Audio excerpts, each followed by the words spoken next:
Thanks a lot. Oh, this is loud. Sorry for that. Any comments? And please, if you want to say something, you need to use the mic because the acoustic in here is bad. So we gotta live with that. We gotta speak English, so you gotta live with my bad pronunciation as well.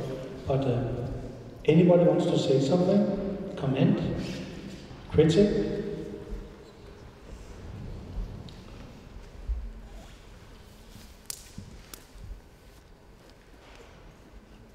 Silence. You don't have to.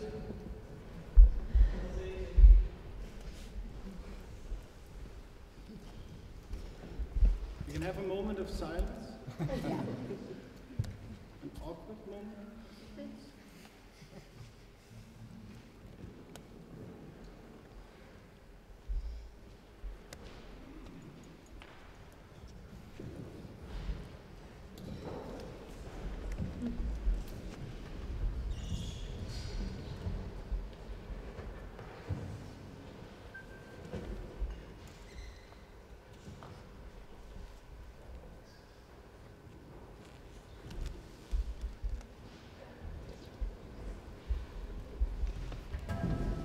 You're all welcome to ask me something when you're more drunk.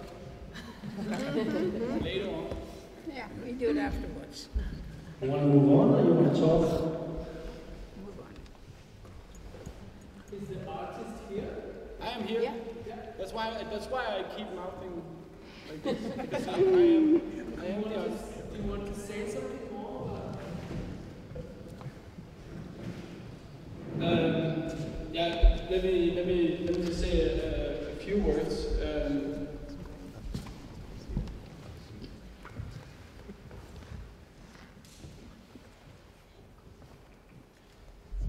I think one of the things that I find interesting when I work is somehow dealing with this whole idea of rituals in society and the kind of ritualistic lectures we learn during our life, and we learn how to act in a certain way. And I think for this particular work, I think one of the key players is definitely YouTube. And because all that wasn't said in the presentation, right? That all clips are taken from YouTube, and I think there is this idea of at least the potential of a collective archive on YouTube, and a collective and maybe even organic way of filming events that happen. Even if these are events that are filmed off a television screen in people's living room, or if they're filmed on a mobile phone, or if they are professionally filmed and then leaked to YouTube. So I think for me there are different stages of medium present here. There is the collective ritual of making a moment of silence, then there is the recording of that moment, then there is the posting of that moment, and then there is the re-sampling of that moment when I filmed it off screen, and then further into the projector, firstly through an edit, then into the projector, and then onto a screen that mediates this to you. And I think that's why I emphasize that my physical performance would be inside that very last medium, the screen. So here, as I see it at least, there are two performances going on, maybe several, but two of them are at least the one we do in our effort to be citizen, and the one I propose by making the screen into a performative piece.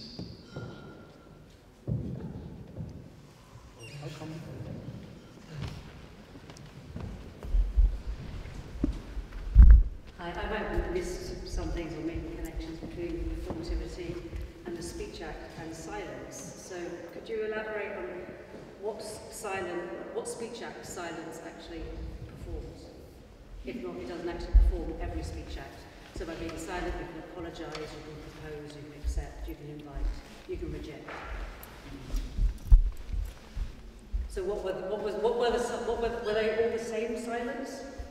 No, I think it's very obvious, and that's also why the volume is pushed to the limit here. Is that of course it is never a silence. I know even in football stadiums, often it has been changed now from silence to 1 minute of applause because of a fear that the visiting team won't understand who died and then will destroy the silence, right? So to maintain the silence, they use noise.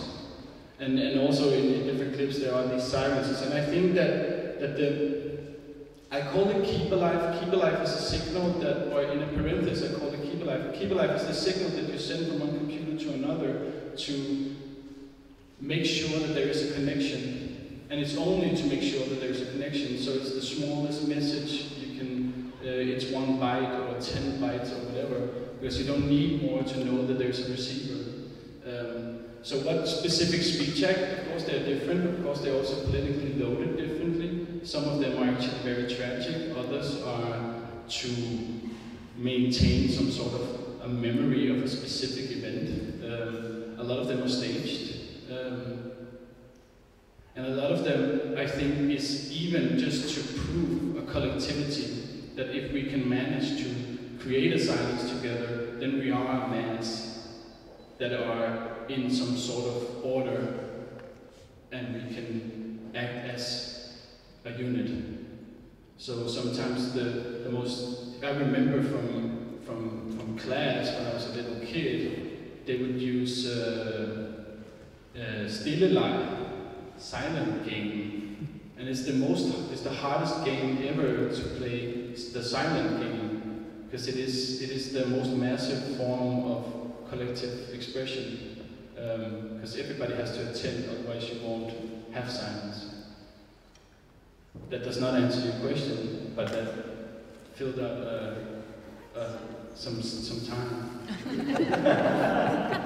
I would like to comment on your question, because the speak action, of course, involves speaking, and this is quite the opposite. And it also, of course, for me at least, is the opposite of the original ideas of Austin's idea of performativity, saying something and doing something. But here we have examples of a lot of people who's not saying something, but doing something. So it is actually, if you go beyond this, on another level, it is possible to do something that is not speaking, but it's still doing something. And that is really what performance or performance art is about. That is doing something, that is doing something else. I would have had 2B and it starts to get complicated, but no, but this idea, it doesn't have to be speech, it has to be something else. It can be an act that is doing something else, not in a way as symbolizing anything else. And that is more, my problem with it is actually more on that level, that what all these people that you showed, what they're doing in being silent, they symbolize something, they symbolize the memories of 9/11, of whatever. So what they're doing is they're not actually doing something, they are symbolizing something. And that is, for me, more, non-performative. Boys? What? Sorry? That's fine. I'm just thinking of what you're saying, how the conversation can quickly, especially in this context of an art situation, can quickly turn into just exactly what you just said. That you reduce this to a symbolizer, a group symbolizer, where I think there's a fundamental experience one goes through in a moment of silence, and I don't know if that's something that was interesting for you about the actual experience of silence, you know what I mean, rather than just being a collective signifying of an agreement, but rather emphasizing a certain experience, you know, that the person can go through. There is something very powerful in this moment of standstill. At least in Istanbul, I've been there during the moment of silence for Atatürk, and the whole city stops. And of course, there is there is something in a collective pause that is very powerful, because all the things that we are supposed to do to keep the wheels turning stop for a second. But it's also a very, as I see it, it's also a very, it can be viewed both performatively, but and also in an art institution, but also politically. The reason that I emphasize this word "keep alive," it's also that going back to the title of the whole series of experimentation, rites of passage, it is and we go through certain rites of passage to become full-grown citizens, and we learn how to behave. You do not destroy the moment of silence. You keep silent in a moment where you're not actually politically, you don't actually politically identify with the situation. If it is China keeping a moment of silence, or if it's America keeping a moment of silence, but there is this honoring of a moment. And I think the silence is powerful because it shows who can control it, or it shows this, and I like these small breaches, the phones that are ringing, the people that yell because they're at a rock concert, but the rock is going on, somebody died at some other concert, it doesn't matter, I'm drunk and the band is on, it's probably Pearl Jam, right?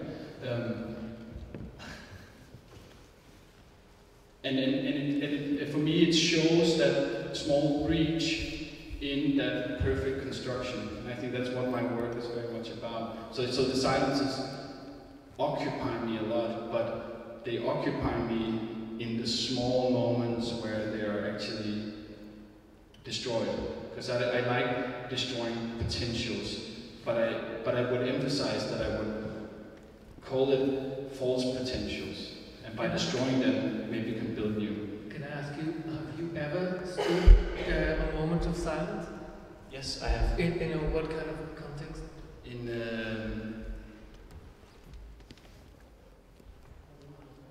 I don't know if I want to go in, maybe it's personal, but I did it at Rubber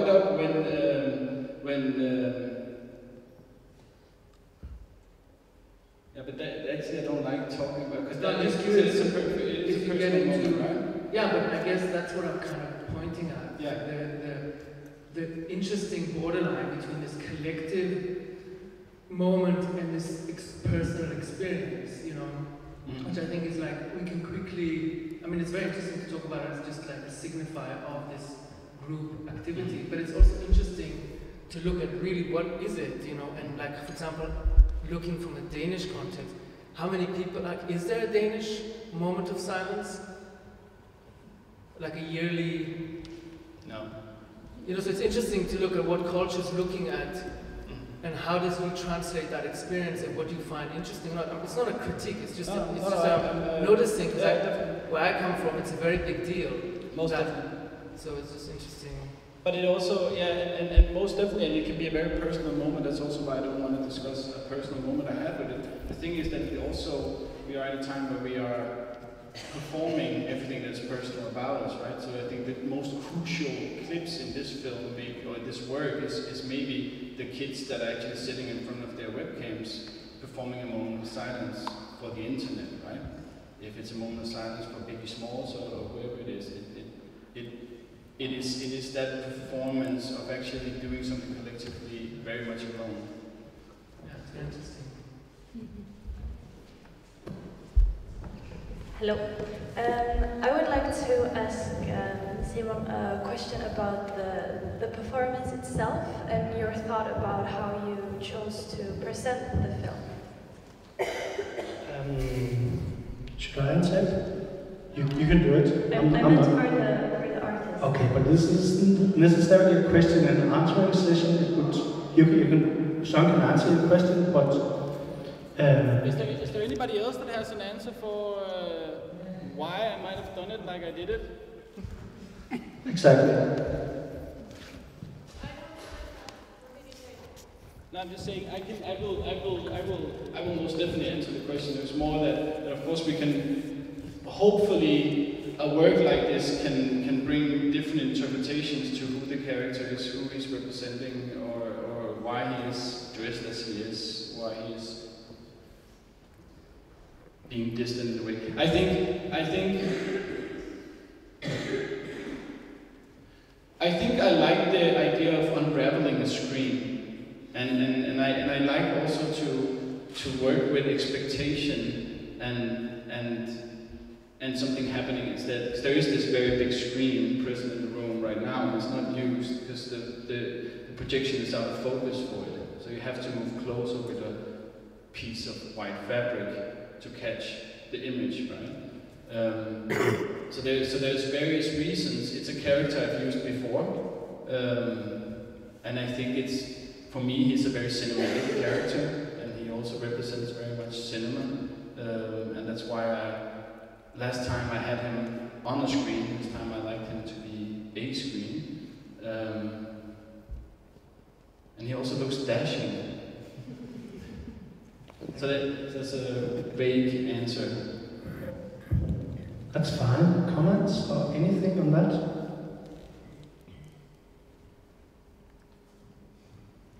Otherwise, Søren will be here the rest of the evening, I hope. And we'll have a short break shortly and a longer break later on, and you can go and ask Søren directly if you have questions. Now I will close this if nobody has comments or critics or anything. Thank you. Thank you.